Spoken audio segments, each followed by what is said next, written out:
Yes. So how was your experience with Pakistani architects and the whole venture of IAPEX? How is it going? Well, I tell you, it's a great honor to be here in Lahore.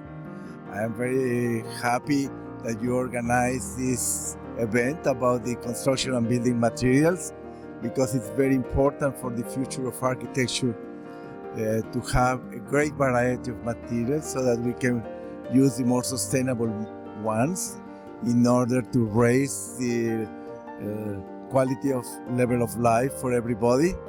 And we have to work together with the whole society.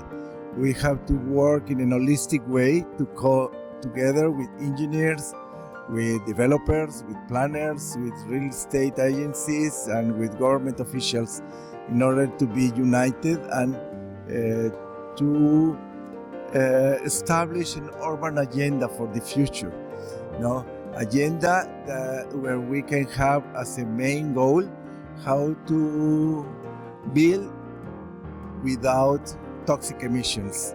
It is very important that in the future we have cities that are more safe, cities that are more resilient and more equitable and inclusive and more beautiful.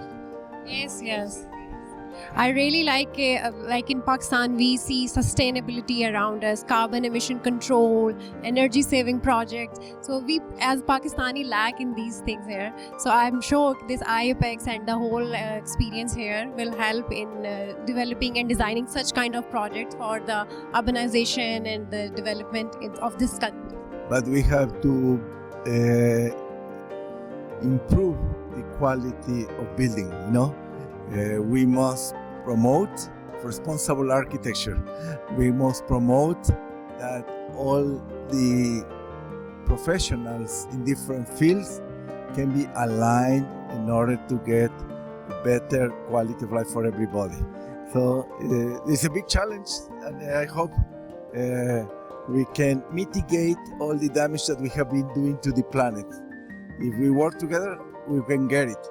And if we want to raise the position of the architects in society, we have to be more prepared, to study more and more. Technology is going very fast, and now if you have a diploma as an architect, it's not enough.